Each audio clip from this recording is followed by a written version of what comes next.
found imposter syndrome bad as an undergraduate, that was nothing compared to coming back here as a professor and finding my names on tubes from 7 years ago when I was a student and now being like, what? I'm a professor?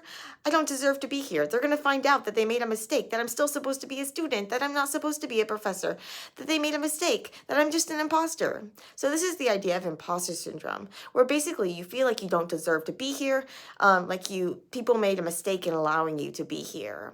And we call it a syndrome, but really it's often more a syndrome on this of the society, for not equipping people with the self-confidence they need, for not providing adequate examples of successful people who look like you, who have backgrounds like you. And so it most typically affects like females as well as underrepresented minorities. And so one of the things that we can do to improve, to make it so that less people have this imposter syndrome, is by providing more of those examples to look up to.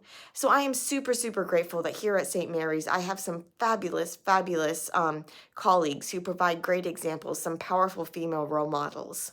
But it's not the case everywhere, and especially for underrepresented minorities, it's really, really important that we help improve the diversity of people in powerful positions.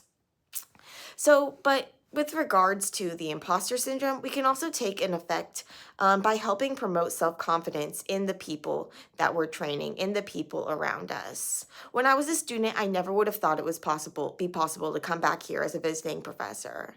I never would have thought it was possible. I dreamed that it was possible. I had this in my mind, but I was afraid to even say it because I was afraid of like jinxing it. I know jinxing isn't scientific, but I would be like, yeah, I want to go teach at a PUI, primarily undergraduate institution.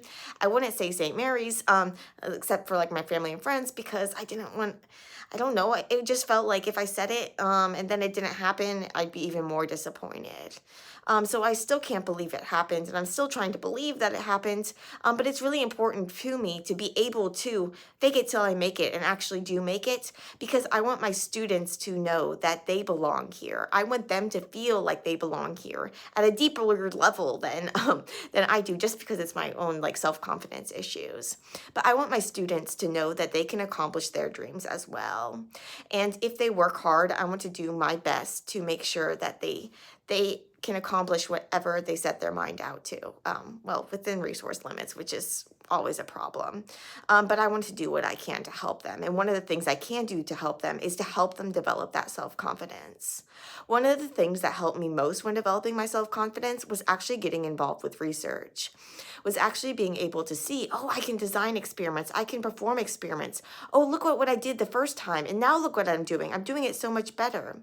And I was so afraid when I started doing research. I was afraid to even approach a professor to ask if I could do a summer research session with them because I was afraid of being turned down. I felt like I didn't deserve to be there. I told you that imposter syndrome again.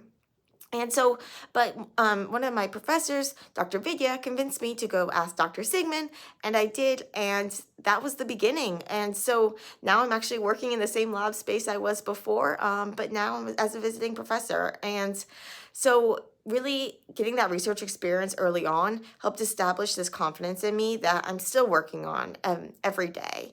But I want my students to have that too. And so I'm going to do this like research-based lab course. It's going to be really fun. And so hopefully I'll help build their confidence. And I'm also going to provide lots of examples through the lectures of various people from all different backgrounds who are doing some amazing science, and really help convince everybody that they deserve to be here. They're not here by accident, and they're not an imposter.